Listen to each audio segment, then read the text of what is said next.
Hello, good evening and welcome to Joy News Prime. We are coming to you from our studios here at Koko Mlemle here in Accra. We are live on DSTV channel 421, GoTV 125 and around the world on myjoyonline.com. I am Carlos Kaloni. And I am Faustina Safo. Tonight, Speaker of Parliament Alban Babing pushes back on the majority leader's claim that the anti-LGBTQ bill had been passed, ruling that it must be reintroduced in the new parliament. Also, the National Coalition for Proper Human Sexual Rights gives Parliament 2 weeks to act on the Family Values Bill as it threatens a nationwide action over further delay. Still in Parliament, minority in Parliament voices strong dissent over Attorney General's Dr. Dominic Ayeni's public comment on state prosecution, describing them as unconstitutional, biased, and nothing more than cheap political expedients.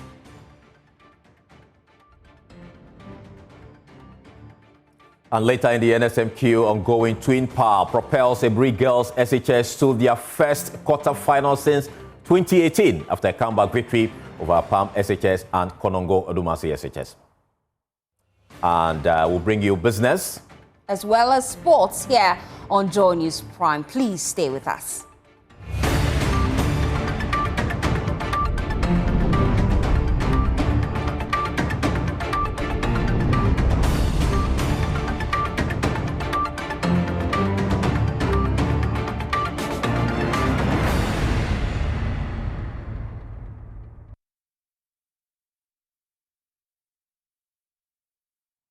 Well, tonight, Speaker of Parliament Alban Babing has ruled the controversial anti-LGBTQ bill will be reintroduced into the Parliament. It followed a week of uncertainty where the majority leader had insisted the bill had been passed by the 8th Parliament and therefore not necessary to be reintroduced in the new Parliament. But the Speaker has ruled otherwise. Parliamentary Affairs correspondent Kwekwa Santi has more. The controversy around the anti-LGBTQ bill will not go away. You will recall that last week when Parliament resumed, the bill was relisted on the order paper to be taken through the stages of lawmaking after it was passed in the 8th Parliament, but President Akufo-Addo had refused to sign it. But the day after that, it was removed from the order paper because of some controversy. The majority leader at the time explained that this was because, in his view, the bill had already been passed by the House and there was no need for Parliament to reconsider a bill that has already passed. Today, he invited the Speaker of Parliament, Alban Babing, to make a decision on that matter. I want to place on record that the government of President John Dramani Mahama and the government led by President John Dramani Mahama and the NDC are very, very ready to take this bill. We are ready to assent to it. We are ready to take it in this House. But Mr. Speaker, in view of the 20 legal issues that are raised, we're waiting for you to come. We're waiting for you to come and give some direction. First Deputy Minority Whip Habib Idrisu had some concerns on the issues that had been raised. The argument the majority leader is advancing is very surprising, that he thinks that the bill is passed. And for that matter, why is the president not signing it? If it is passed, you are the leader of government business. You are the majority leader. 10 months now, why is the president not signing it? 10 months now, why is the president not signing it? Mr. Speaker, we all know that when the parliament, the 8th Parliament is gone with whatever we have, even if you say we should leave it as such, and then the president might even make comments on it, and it will come here for section of it to be done. Even some sponsors of the bill in the 8th Parliament are no more members of the 9th Parliament. But the majority leader, Mahama Yega, says the NDC is not running away from the bill, and if they have to take it through the stages of lawmaking again in Parliament, they will do so and pass it, and the president will sign it into law. And we in the NDC, who did everything to get you to give the assent, you are creating an impression that we are no longer committed to the bill. I thought the fastest way is to treat the bill as having been passed. But if you want us to start all over again, I want to assure you that this side of our house is ready to start all over again. And let me also give you assurance that I have personally spoken with the president, and he has no hesitation to sign if this parliament should pass the bill. Unlike his predecessor, who did everything to avoid giving assent to this bill, including threatening parliament. I am surprised that a sitting president has threatened the legislature and nothing has been done about it. A secretary to the president writes a letter threatening the clerk that he should cease and desist every effort to present a bill duly passed by this House, and nothing has happened to him. This raises serious constitutional matters, and if the independence and autonomy and integrity of this parliament is to be restored, action must be taken. He should be referred to Privileges Committee for writing to this House and threatening this House and stopping this House from exercising its constitutional responsibility. Alban Bagwin has ruled that all business that was pending before the 8th Parliament but was not concluded have all expired, and this bill will have to be reintroduced. The 8th Parliament is history. So are all the businesses that were pending in the 8th Parliament. They all ended with the 8th Parliament. And so we have a new Parliament, the 9th Parliament. And therefore, what was pending there came to an end and had to be reintroduced. So the 9th Parliament, on resumption, took back the bill, and as you recall, that's a private member's bill. And so members of this House took it up. They've gone through the whole process as detailed out in our standing orders. But as it went through the process, the new government indicated that they wanted to take it as a public bill. I personally disagreed. I made it known to His Excellency the President that this is an initiative of our people, the traditional leaders, the religious leaders, civil society leaders.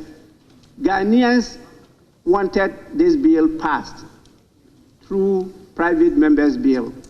And so be it. We will process it as private members' bill.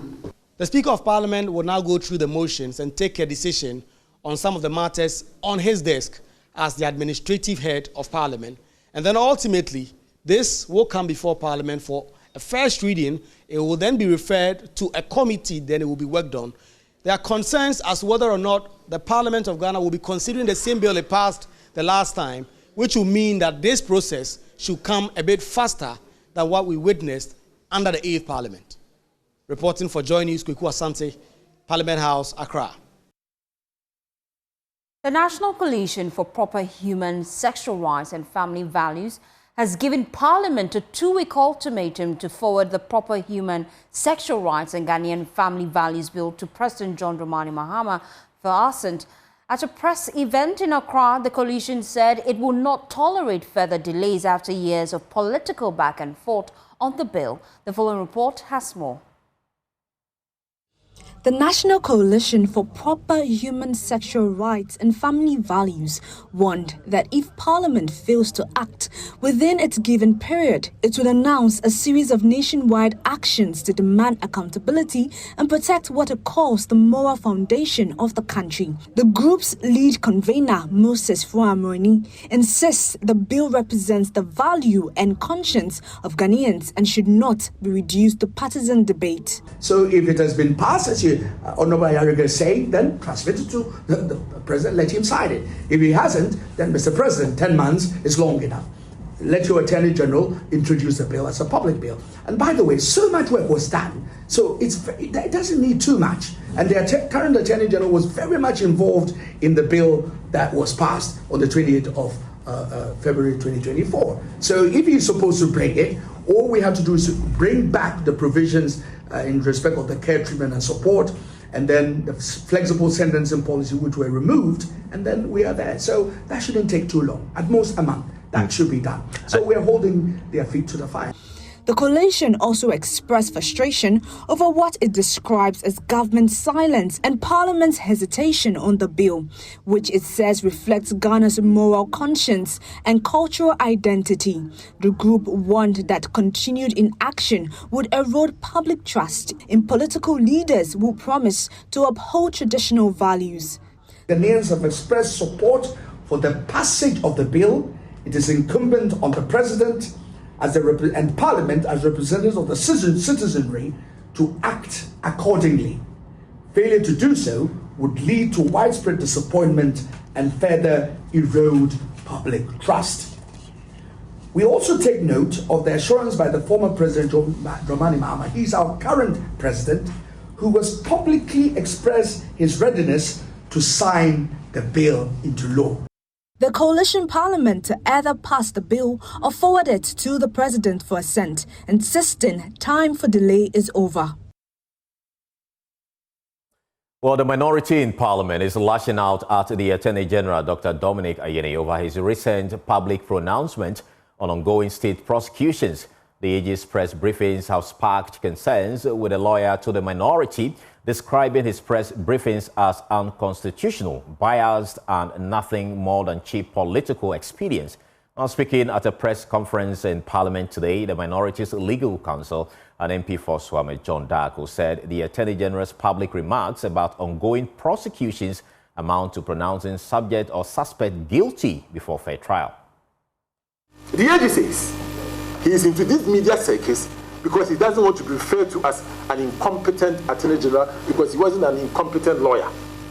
Please, Mr. Attorney General, competent AGs don't prosecute their cases in the court of public opinion. Competent AGs prosecute their cases in the court where evidence are subject to street proof. In criminal trials, he has a responsibility to prove his case beyond reasonable doubt. This is where you go. Put the evidence before the court. Let the lawyers from the other parties scrutinize the evidence. If it stands the test of time and the court pronounces them guilty, so be it. Why do we bring the evidence to the media for just this media circus to destroy the image of people even before they get a chance to open their defenses? As a people, we must rise up against this challenge. Well, this is not the first time the minority is calling out the AG, but less than 24 hours ago, when the minority leader Alexander Fayomarkin appeared on PM Express last night, he did not call out only the Attorney General, but the court as well, over actions he says are undermining the judiciary. Since they assumed office, apart from the PR, when they are hot, they only come and then announce a so-called corruption, they are investigating someone. That's their playbook now. Anytime government is under pressure, Attorney General would do a press conference. You think that's Attorney General's place is in the court. My respected friend, the MP, who is an Attorney General, and his deputy, I want them to know that their place is in the court. But they also owe us a duty to update us, to be transparent. Oh, please. In what you're doing. Please. When they are updating you, and undermining the authority of the court and disrespecting the rights of people, pronouncing guilty even before going to court. Perhaps they are waiting for Bafuboni to become a Chief Justice so that they control the court, which I'm finding, I wonder how they are going to achieve. You're suggesting that if Bafuboni becomes the CJ, they'll well, they've said so. They've said so. At least we hear them saying that they want their CJ and then they can have their preferred judges. That's what they are saying. But we wait to see. We wait to see. That is why they prefer to be in the media, to talk about people's guilt. But it is not in their place to pronounce guilt. The rule of law requires that go to court, make a case.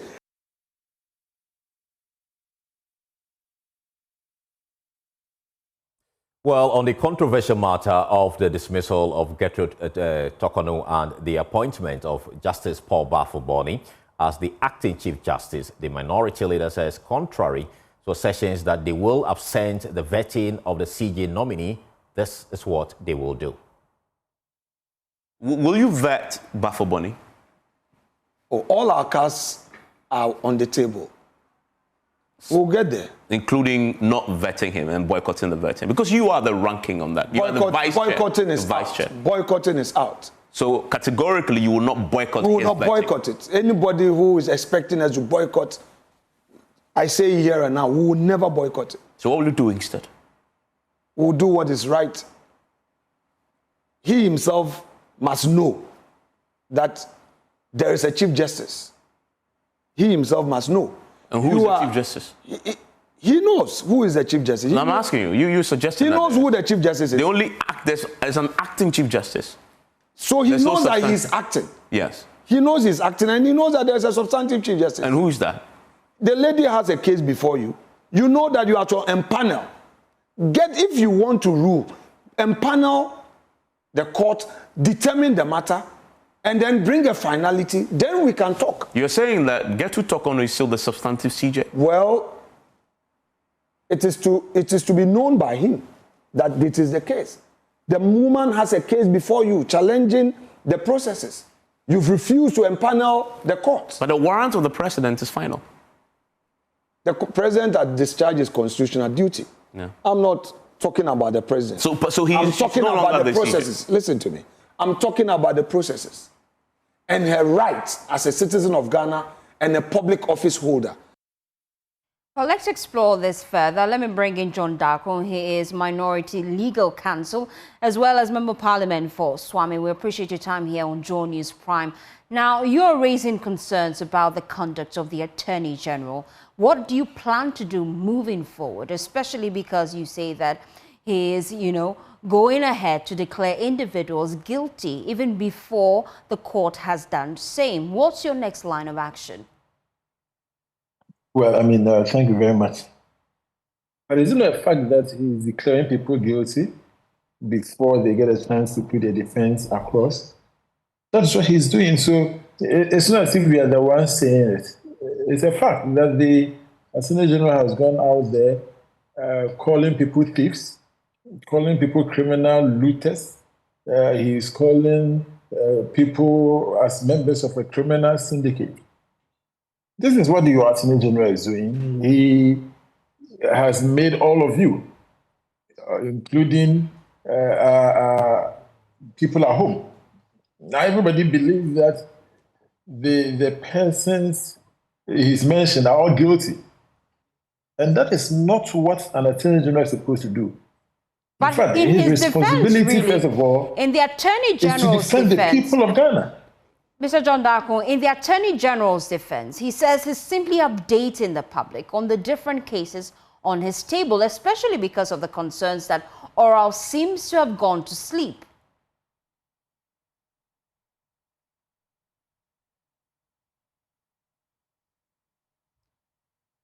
Mr. John Darko, can you hear me?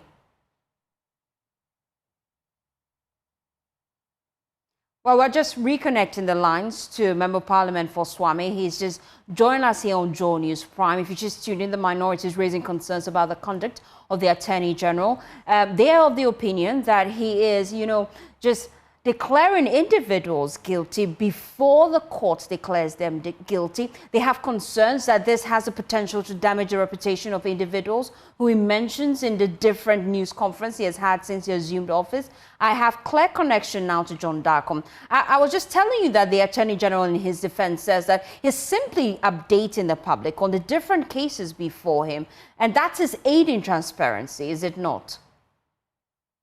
Not at all. What the Attorney General is doing goes far beyond updating the people of Ghana on the cases he's engaging in. He is going beyond that. You could have simply told the people of Ghana that we have A, B, C, D cases in court, and these are the stages we have reached. We are yet to file charges in the case of A. In the case of B, we are doing, let's say, CMC. In the case of D, we have finished our case. In the case of E, the accused is supposed to open his defense. In the case of F, we are waiting for the judge to give us the judgment. That will be fine. But when he goes ahead and puts his facts everything he has collected and put it out there as fact, okay, then that is problematic because you haven't given the other party the opportunity to counter the facts you have brought out. And every lawyer listening to me, and all of you will know, that when somebody presents his case before you, until you hear the other side, it is never complete. In fact, it's a violation of the most sacred principle of our Constitution, okay, to hear one side of the case without the other. Natural justice principle is so crucial that if you breach natural justice principle, your case, no matter how strong it is, will be thrown out. Mr. John Darko, if the minority fails, if the minority fails, Mr. Darko, destroying the people's reputation. Mr. Darko, if you allow me, that opportunity for them to redeem their image. I presume you can hear me, Mr. Darko, if you allow me. If the minority feels that the Attorney General is breaching the Constitution, what then is your next line of action? I think you asked me earlier, and I said that the minority as a caucus will advise itself if this continues.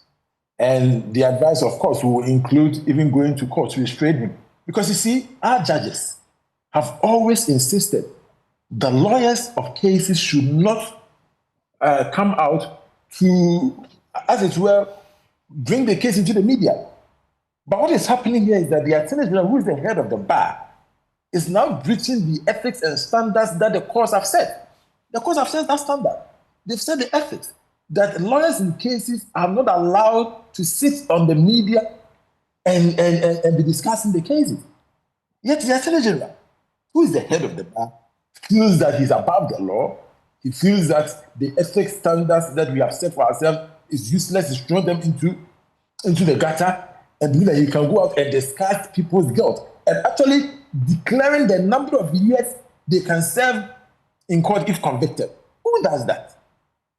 No Attorney General what the will be doing that. Leave that decision to the court.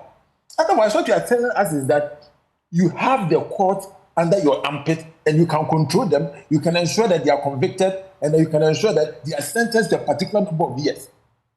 What does the Attorney General have in declaring the number of years somebody will serve in prison? It's not right. It's never done. Thank you so much. The Attorney General knows.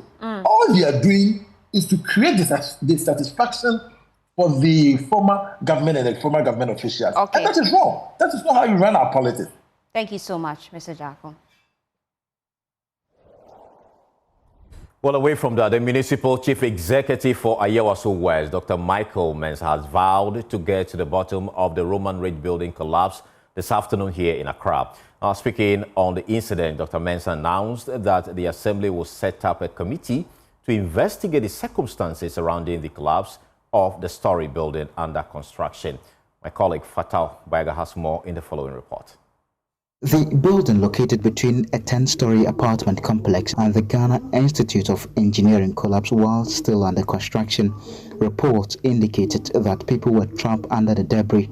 However, the Municipal Chief Executive, Michael Mensah, stated that his checks proved otherwise. He mentioned that the Assembly will constitute a committee to investigate the situation. There was a failure when it comes to the supports. They have just poured concrete, and the supports failed them. That is why the building or the structure collapsed. So what are you going to do as the MC? Yeah, absolutely. We're going to constitute a committee to investigate this. So between today and tomorrow, a committee will be put together to do investigation, and then based on the outcome, we will give some recommendation. But are you going to summon the contractor? Absolutely. Absolutely. We're going to call the contractor today and tomorrow. So once we leave here, we'll try and then get the contractor to the office and then find out what has actually happened. And the contractor will also be part of the investigation that will be conducted. According to checks by officials from the Ministry of Employment and Labour Relations, there were clear breaches of safety protocols at the construction site. Engineer Thomas Kojobuachi serves as the head of operations for the Special Task Force on Inspections and Compliance at the ministry. The fundamental thing that I saw in there is that they undermine safety. Because right there and then, in as much as they claim that since the collapse, people are not working in there. But then we heard various sounds knocking inside there, which means that people are really working. That is what I can ascertain. And then more to the point, we've seen people who are working there without PPEs. And then the working environment is just a mess. Why should that be so? Before you even proceed on these works, what you need to do is that you have to break the work into structures, into phases. Which risk analysis have you performed on each of the phases? And what plan do you put in place to ensure that should this occur or this shouldn't even occur? You understand? Ideally, that should have been the way to go, other than this whole thing just happen. The assembly member for the area, Adam Yusuf, expressed that this incident has put fear on the residents of the area. For now, I mean, the whole area, we are having a lot of high-rising properties, and then it's raised a concern for such things to happen, and then now the residents are going to really be worried about their safety. So this is what I am also much concerned about. I'm concerned about the safety of my community people, and then the people who plied our streets within the community. For Joy News, Fatal Bayaga, Accra.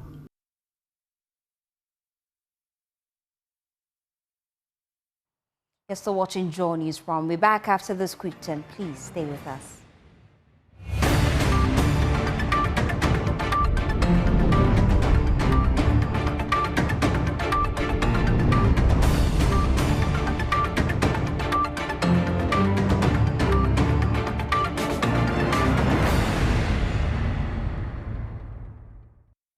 Welcome back, and thank you so much for staying with us here on Joy News Prime. To other stories now, Chief of Staff Julius Deborah has announced that the uncapping of the National Health Insurance Levy by the Mahama administration is expected to generate an additional 3.4 billion cedis for the National Health Insurance Fund by the end of 2025. Speaking at a stakeholders conference organized by the National Health Insurance Authority in Accra, he explained that the measure will help clear delays in claims payment, strengthen administrative efficiency, and ensure the scheme remains financially sustainable. Fatal Bayaga reports. The Chief of Staff says the initiative, together with the Mahama Cares program, demonstrates the government's strong commitment to improving healthcare delivery and enhancing the well-being of citizens. 10 months into our administration, I am pleased to report that we have already uncapped the National Health Insurance Levy, which will make available an extra 3.4 billion cedis into the fund this year. This will go a long way to support claim payment, operations, and administrative functions. We are beginning to see the impact. Rapid claim payment. As of today, the total amount of funds disbursed by NHIA for this year, 2025, to healthcare providers is 2.8 billion cedis. This timely injection of funds is increasing provider confidence, encouraging compliance, and driving enrollment growth. For Health Minister Kobina Minta Akando, the National Health Insurance Scheme remains sustainable and resilient despite a reduction in foreign aid, attributing this to improved domestic resource mobilization. Domestic resource mobilization, which we must not take for granted. And that is why we are not experiencing issues like, because there is a cut of aid, we are not able to pay claims. Because there's a shrinking aid, we are not able to pay claims. When you have a strong domestic mobilization of resources, there are no strings attached, and you are able to invest the resources where it is needed most. Chief Executive Officer of the authority, Dr. Victor Asari Bompo, described the initiative as unprecedented, noting that it has enabled the authority to pay service providers every month, a significant improvement from the previous system of settling month of arrears. Amazing. We have 3.4 billion cedis more. As you heard in some of the delivery, it's been unprecedented that the National Health Insurance Authority would be making payments on a monthly basis. And up to date, we've paid most providers up to the month of August and even some up to September. It's never happened before that we'll be paying on a monthly basis. I remember in my previous foray into government and after, payments were actually 2 months, 3 months, 4 months. This is revolutionary. that every month service providers receive payments. And I think you heard the Director General of the Ghana Health Service also talk about the fact that now there is a switch. At first there used to be complaints about non-payment and withdrawal of services because NHI has not paid. Now he tells us, these are his own words, he tells us that he has to actually encourage the facilities under his direct control to put in their claims because NHI is paying. The two-day conference brought together stakeholders from across the country and various sectors to discuss ways to improve the scheme. For Joy News, Fatao Bayaga, Accra. Well, to some other stories, the delay in approving the Iwoya lithium project has left 7 Infantaman communities in uncertainty. Farmlands abandoned, livelihoods on hold. For 2 years, residents have been unable to use their own lands due to a government moratorium, while compensation and resettlement are yet to begin. Atlantic Lithium says it can start payment and resettlement within 3 months once Parliament gives approval. Emmanuel Giveno has more. The Iwoya lithium project, heralded as Ghana's first major lithium mining venture, has become a source of frustration for 7 communities, including Iwoya, Abonko, Krampakrom, and Anochi. Because the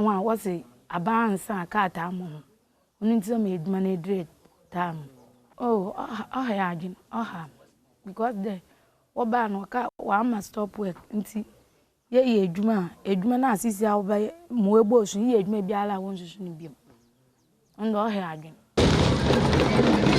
At the Odambia Festival, the paramount chief of Nkusukum, Ojiman Okesi Esando IX, spoke passionately about the mounting hardship, urging Parliament to rectify the project before the end of 2025. Sisiara bodunde ratification ombaye no ama amanfa wowo Iwoya, Abonko, Anochi, Nkusukum amanse na Nkasedo, Twafo and Okokodo Warahaha. Na masa amati emyema na no yaretete papa eya odubribi na yana amanfo e wopere what's with tua na what demonstrate na what tia campaign no. Meanwhile, Member of Parliament for Infantaman, Dr. Ebenezer Prince Ahin, pledged to lead efforts in securing ratification and called on Atlantic Lithium to prioritize employment for Infantaman residents. Awada imbabuna waya juma wo de metuma won no dodo nala waya Infantaman fo into Atlantic Lithium wa bra ya boa NDC ma ya rectify am honi wo fambabuna wo twu excavators a Infantaman ye ombabuni bi wa ha ya pia hona wo kwakoto ase wo lithium ho a Infantaman ye obi wa ha. On his part, the Central Regional Minister, Ekopenyi Ochri Eduama, said the region is ready to host the project, but stressed the need for measures to prevent illegal mining once operation starts. We want to ensure that even before they start, Nanano must have their ground rules well grounded so that it will not appear as if very soon somebody else will also come and say that, look, I'm also going to mine, and that if I'm unable to do, I'm unable to go to the mainstream, I'm going to do galamsey with lithium. That would not help us. Parliament's approval remains the critical next step, with local leaders insisting the swift action could transform the lives of thousands and bring long-awaited jobs, stability,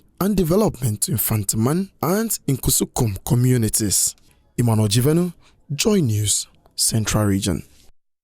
Away from the Central Region, early in the day, the National Science and Maths Quiz, Twin Power propelled Abri Girls Senior High School to end a 7-year wait for a quarter-final appearance in the National Science and Maths Quiz after mounting a thrilling comeback to eliminate APAM SHS and Konongo Dumasi SHS in the 1-8 stage. Following that contest, former champions Opokoware School made light work of their 1-8 stage hurdle, tearing through all 5 rounds with a flawless run and leaving Amemfiman SHS and Thiajia SHS out of the race. My colleague Jacqueline Ansmayebwa has more in this report. This ended with the second contest of the day at Auditorium 900 with Opokoware School sailing through to the quarterfinal stage with 67 points. All schools came into the contest and they were excited to, make sure that they move on to the next day. By the end of the day, it was just one school. But let me speak to Amentiman before I come to Opokuwari. I want to find it out from you. I mean, your school was very optimistic of sailing through to the next stage, but unfortunately, you couldn't. Personally, I know that Opokuwari will win, but I wanted my boys to make a mark because for the school, this is the first time getting to this point, and they have done well. That's the most important thing. They have done well, and these young boys deserve an award. They have done well. Some of us who are parents who have actually sponsored the program till now, we are thinking that we have to do something better for these kids. They have done well. The teachers and all those kids who came with us, they have really done well.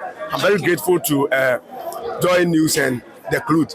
They have also done their part. All right. Okay. Thank you very much. Let me also have conversation with one old student from Fijai here too. I mean, it was you were all hoping to make sure that you sail through to the next stage, but you couldn't. But what do you have to say, and especially everyone watching, for the next year? Okay, so first of all, I would like to congratulate our students. Yes, we came, we saw, we did our best, but it happens our best isn't enough. So we learn from our lessons, then next year, with the help of God, we'll come back better. Okay. Thank you. All right, sure. Thank you. Opokuwari, kindly join me here too. You're still right here at the auditorium here, and they sailed through to the next stage with 67 points. It wasn't an easy one, but I mean they sailed through. They answered most of the questions correctly in here, and I mean the last one was quite tough for your school. How did you see the last round?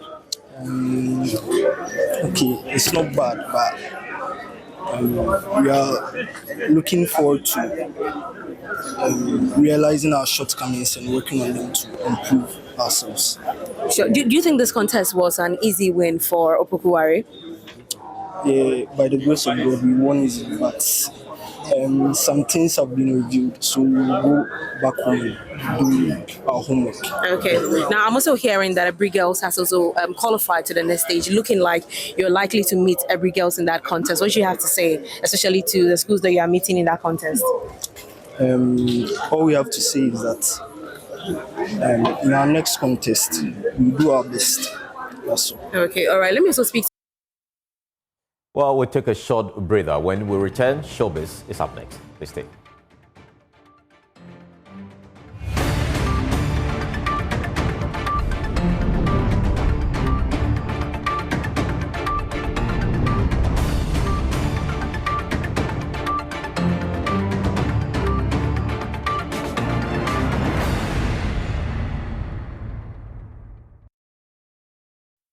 Welcome back, and it's time for Showbiz, and Irene is already here in studio. Irene, what's up? You're looking all good. Looking good too. I had to match you. Yeah, I can see that. What do we have? All right, so a lot is happening in Showbiz. Let's go straight to Daddy Lumba's camp, because there's been quite some drama following the passing of Ghana's high life legend, Daddy Lumba. Mame Akosia Sewa, who is being based in Germany, has come out to claim that she's the rightful surviving spouse of the late musician and even presented a marriage certificate to back her claim. She took the matter to the Kumasi High Court, asking the court to place an injunction on the funeral arrangement. Her reason was that the family had done the funeral arrangement and even fixed the date for the burial without involving her. The family's head also appeared before the court, explaining that preparations for the funeral, which is scheduled for December 6th at the Baba Yara Sports Stadium, are already far advanced. He added that dignitaries, including the president and former president, have been involved, so halting the ceremony now would cause major complications. After hearing both sides, the court finally found merit in the family's argument and has dismissed the injunction seeking to halt Daddy Lumba's burial. All right, so we have our second story where we are heading straight to Perez music. Okay. Because he believes that if Shatta Wale should say that, okay, today I'm deciding to go into the gospel fraternity, we'll be able to win souls for Christ. Do you believe that? Oh, I think so. I mean, Christ said he came not for the righteous. I'm not saying Shatta is not righteous. Okay. Because people perceive those who do secular music as not, But I think he still can win some good souls, good number of souls for Okay, but let's listen to Perez. See, I used to have boys those times. When you go to their room, they had a Shatawale collection. Back then, I'm talking about 10, 15 years ago. And those times when he does his song, I don't know how he distributes the songs. Community knows. The boys, you can go to their house and from morning to evening, they'll be playing Shatawale songs back to back. No repeat, no repeat. They'll be playing the songs back to back to back, and they will sing every song. Wow. He's a force. And I think he has a gift and an anointing that is very different and unique. And we need to accept that. You know, sometimes as Christians, anything that doesn't look like what we know, we tend to shun it. But see, the God me I serve, he works in different ways. He can choose anybody and use anybody. Okay, so we heard from Perez. Maybe someday we will have Shatawale as a gospel musician. Yeah. Can it happen? Yeah, it can happen. Okay. But I have a final story coming up, a very interesting one, where I take you to Nollywood, because Daniel Etim has spoken. According to him, whenever he's been given a kissing role, he actually prays to God before taking up the role. So I don't know, in this case, I don't know if he's praying to God that, okay, God, I'm going to kiss someone's wife or someone's girlfriend, please help me. But Daniel has spoken, goes on set, he prays to God. It's just like any other, you know. This is the first time, I'm even shocked. Yeah. But I mean, that's all for Showbiz today. Right. Well, thank you so much for watching. This is where we bring the curtains down on Johnny's Prime. Prime Business is up next with Pius Kwejo Baka.